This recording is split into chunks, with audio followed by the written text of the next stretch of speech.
Hello everyone, पीजे point में आप सभी का स्वागत है। आज के इस वीडियो में हम लोग पढ़ेंगे पंचकर्म में परिहार विषय, यानी कि जब पंचकर्म कराते हैं और पंचकर्म कराने के बाद से कौन कौन सी ऐसी चीज़ें हैं जिनको हमें पूरी तरीके से त्याग कर देना चाहिए, उसका सेवन नहीं करना चाहिए। इसको अक्सर आपके यूनिवर्सिटी एग्ज़ाम में ये पूछा जाता है, बहुत ही इंपॉर्टेंट प्रश्न है। इसको इस तरीके से पूछा जाता है कि पंचकर्म में परिहार विषय कौन कौन से हैं, या फिर अष्ट महादोषकर भाव कौन कौन से हैं। अष्ट महादोषकर भाव के नाम से ज़्यादा पूछा जाता है। तो यहाँ पे चलिए इस क्वेश्चन को शुरू करते हैं। सबसे पहले बात करते हैं पंचकर्म का में परिहार जो मतलब है, परिहार का मतलब क्या होता है। तो परिहार का मतलब होता है संयम रखना, यानी कि सेल्फ कंट्रोल।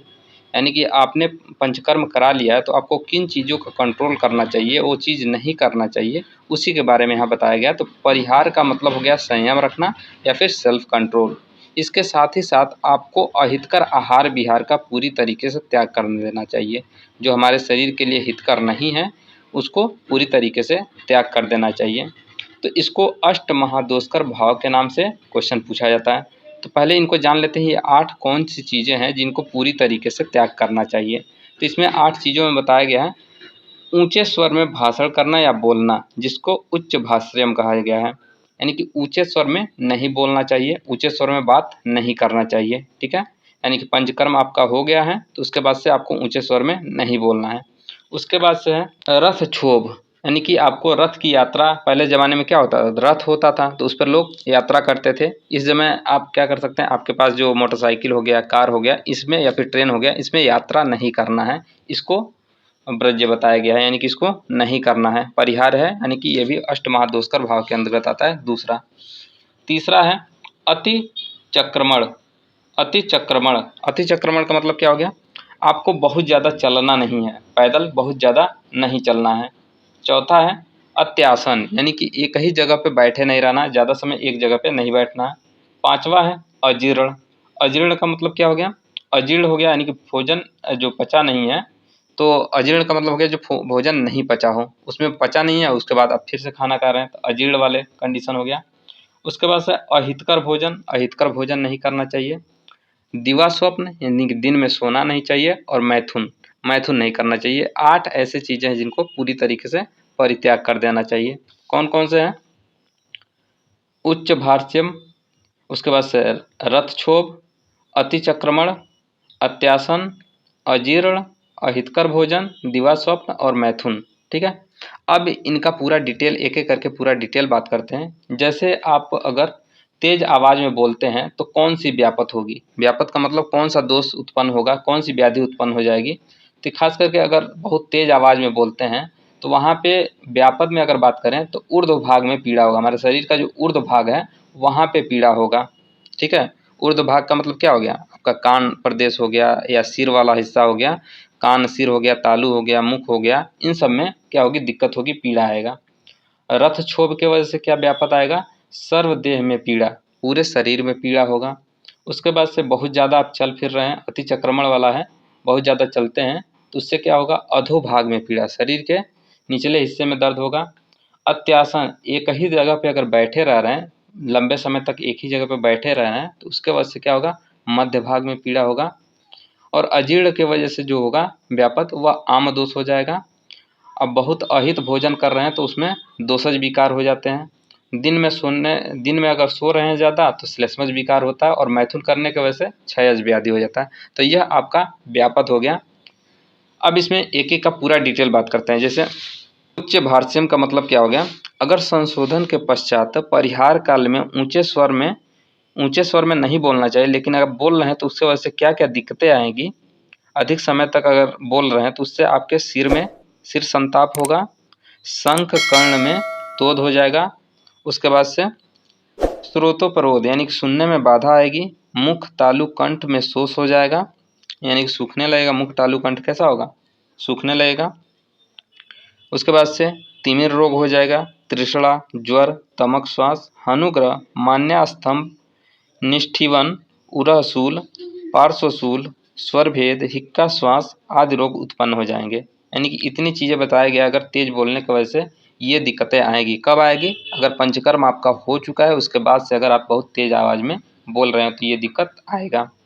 इसके बाद से दूसरा क्या है, दूसरा है रथ क्षोभ। रथ क्षोभ का मतलब क्या हो गया, रथ हाथी घोड़ा आदि पे अगर सवारी कर रहे थे, पहले के ज़माने का हो गया, रथ पे और हाथी घोड़ा पे सवारी करते थे। आज के ज़माने में स्कूटर हो गया, मोटरसाइकिल हो गया, ठीक है, रेल हो गया, इसमें आप सवारी कर रहे हैं तो आपको क्या होगा, दिक्कत आएगा। इसीलिए बोला गया है कि इनकी सवारी नहीं करनी चाहिए, इनका पूरी तरीके से परिहार करना चाहिए, त्याग करना चाहिए। लेकिन अगर इनका त्याग आप नहीं कर रहे हैं तो क्या दिक्कतें आएगी, संधि शैथिल्य हो जाएगा।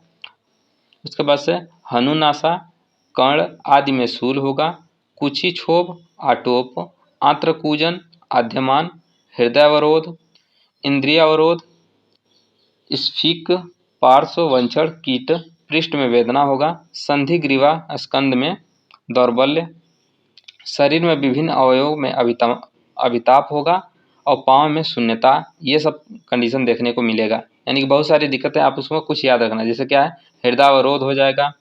उसके बाद से आपको संधि शैथिल्य होगा, यानी कि रथ यात्रा बहुत ज़्यादा कर रहे हैं तो इसमें से जो भी है, इसमें से कुछ इंपॉर्टेंट एक दो एग्जाम्पल याद रखेंगे। बस इसका हिंदी मतलब आपको पता होना चाहिए। हिंदी में रथ क्षोभ का मतलब क्या है, रथ हाथी घोड़ा या फिर मोटरसाइकिल कार, इन सब का त्याग कर देना चाहिए। तीसरा नंबर पे है अति चक्रमण। अति चक्रमण, अति चक्रमण का मतलब संशोधन हो गया है, उसके बाद से आप अधिक काल तक पैदल चल रहे हैं, घूम रहे हैं, बहुत ज़्यादा घूम रहे हैं, जिसको मना किया गया है, उसके बाद भी अगर घूम रहे हैं तो आपको पैर में, जंघा में, उरु में, जानू में, वंछण में, इन प्रदेशों में क्या होगा, शूल होना शुरू हो जाएगा। शूल होगा यानी कि दर्द हो जाए, अंग मर्द होगा, अंगों में अभिसंताप होगा, शिराओं या धमनियों में हर्ष हो जाएगी, श्वास एवं काश आदि रोग उत्पन्न हो सकते हैं। चौथा है अत्यासन।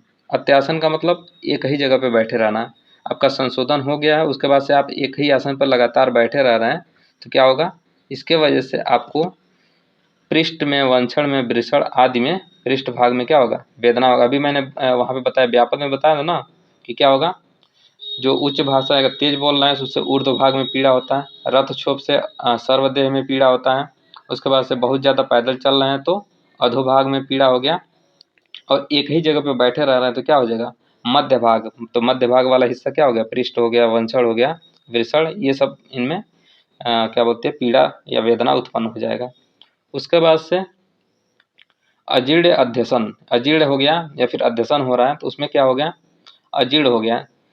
परिहार काल में अजीर्ण न हो एवं अनशन न किए जाएं, इस बात का पूर्ण ध्यान रखना आवश्यक है।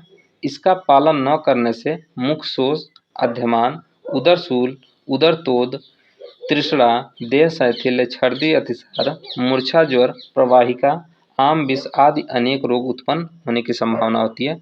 तो आपको अजीर्ण में ये दिक्कतें आ सकती है अगर इसका त्याग नहीं कर रहे हैं तो। उसके बाद से क्या दिया हुआ है, अहितकर भोजन। अहितकर भोजन को आप विषमाहितासन कर सकते हैं। विषमाहितासन यानी कि अहितकर भोजन आप कर रहे हैं तो उसके वजह से भी आपको दिक्कत आएगा, तो इसलिए अहितकर भोजन को भी परिहार बताया कि इसका नहीं सेवन करना चाहिए। जैसे अहितकर भोजन करेंगे तो अरुचि हो जाएगा, दौर्बल्य हो जाएगा, वैबल्य हो जाएगा, कंडू पामा, गात्रसाद, वात दोष प्रकोप हो जाएगा और ग्रहणी, अर्श आदि रोग उत्पन्न हो सकते हैं। ग्रहणी रोग और अर्श रोग उत्पन्न हो सकते हैं, इसलिए कहा गया है कि अहितकर भोजन का सेवन नहीं करना चाहिए। उसके बाद से है दिवा स्वप्न। दिवा स्वप्न का मतलब क्या होगा, दिन में नहीं सोना चाहिए। संशोधन यानी संशोधन के बाद से परिहार काल क्या बताया गया, दिन में नहीं सोना चाहिए। यानी कि अगर दिन में अगर सो रहे हैं तो क्या दिक्कत आएगा, अरुचि हो जाएगा, अविपाक हो जाएगा, अग्नि का नाश होगा। और उसके बाद से पांडु, कंडू, दाह, छर्दी, अंगमर्द, हृदय स्तंभ, जड़ता, तंद्रा, निद्रा और ग्रंथि रोग, इसके साथ साथ दुर्बलता, रक्त मूत्रता, रक्त नेत्रता, तालु प्रदेश में कफ से लिप्त, यहाँ पे वही बोला है कि तालु प्रदेश में, यानी कि तालु प्रदेश में कफ लिप्त होने से प्रतीत होगा, ये सब दिक्कतें आएगी। और 8वां नंबर पर है मैथुन या फिर व्यवाय।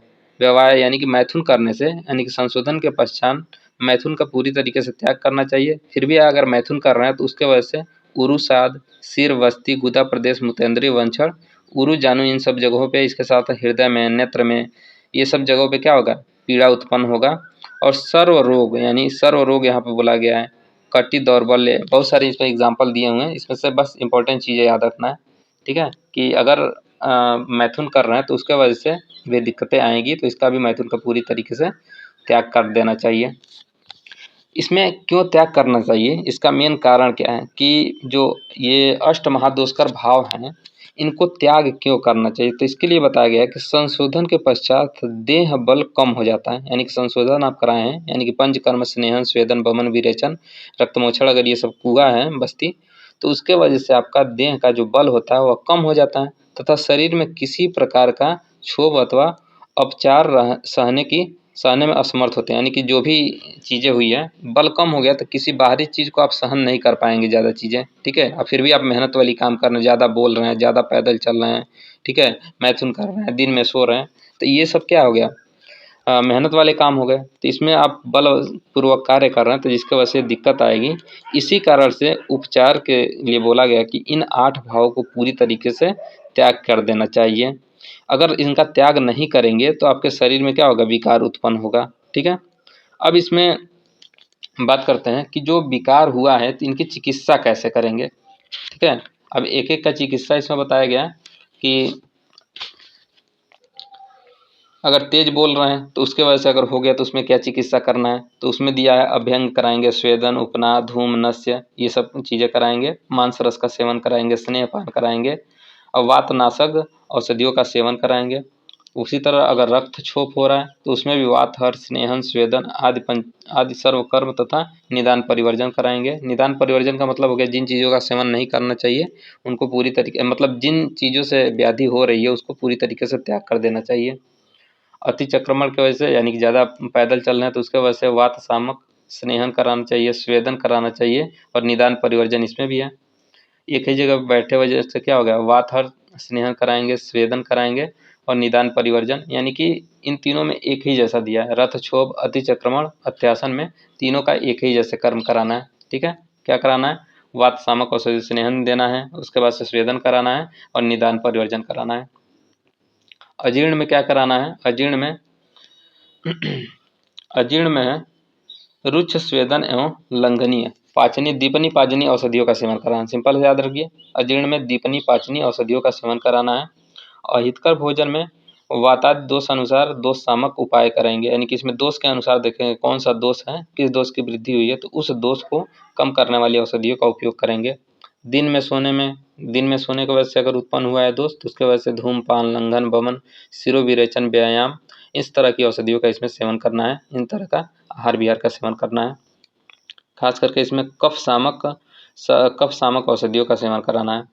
और उसके बाद से मैथुन है, मैथुन के वजह से अगर व्याधि उत्पन्न हुई है, मैथुन के वजह से लक्षण और व्यापक अगर हुए हैं, तो उसके वजह से जीवनी औषधियों का सेवन करना चाहिए। जीवनी औषधियों का सेवन करना चाहिए, क्षीर सर्पी का प्रयोग करना चाहिए, वातहर स्वेदन कराना चाहिए, उपनाह कराना चाहिए। इस तरह की इसमें खास करके इसमें याद रखिए, मैथुन के समय जीवनी औषधियों का सेवन करना चाहिए। जीवनी औषधियों क्या करती है, हमारे शरीर में बिरहड़ का काम करते हैं, इसलिए जीवनी औषधियों का सेवन करना चाहिए। अब बात करते हैं पंचकर्म में परिहार काल, यानी कि परिहार काल का मतलब क्या हो गया, सेल्फ कंट्रोल, कितने समय तक क्या करना चाहिए, कंट्रोल रखना चाहिए, उसके बारे में बताया गया। तो जिस पुरुष का केवल स्नेहपान कराया गया हो अथवा वमन कराया गया हो, उसे 7 दिन के उपरांत लघु भोजन दिया जा सकता है। यानी कि जिस व्यक्ति का क्या कराया गया, स्नेहपान कराया गया है, तो उसको या फिर वमन कराया गया, उसको 7 दिन के उपरांत लघु भोजन दिया जा सकता है। दूसरा है, जिस पुरुष का रक्त मोक्षण या संशोधन किया गया हो, उसे 1 माह अथवा जब तक बल की प्राप्ति यानी बलवान न हो जाए तब तक उसे क्रोध को पूरी तरीके से त्याग करना चाहिए। यानी कि जिस पुरुष का केवल स्नेहन कराया गया हो या फिर वमन कराया हो, उसे 7 दिन के उपरांत लघु भोजन दिया जा सकता है। लेकिन जिस व्यक्ति में रक्त मोक्षण और संशोधन किया गया, उसे 1 मास तक या फिर जब तक बल की प्राप्ति नहीं हो जाती तब तक क्रोध का पूरी तरीके से त्याग करना है। और तीसरा है, एक बस्ती सेवन के अंतर में 3 दिन तक क्रोध आदि विषयों का त्याग करें तथा तीसरे परिहार दिवस को बाद साथ में आहार का सेवन करना चाहिए। यहाँ पे मतलब यह है कि अगर एक बस्ती का सेवन किया गया तो 3 दिन तक क्या करना है, क्रोध का और विषयों का त्याग कर देना है और तीसरे दिन में क्या करना है, साथ में आहार का सेवन करना है, ठीक है। आई होप आपको वीडियो पसंद आया होगा। अगर वीडियो पसंद आया तो वीडियो को लाइक करें, चैनल पर नए हैं तो चैनल को सब्सक्राइब कर लीजिए। मिलता है नेक्स्ट वीडियो में, तब तक के लिए टेक केयर, बाय बाय।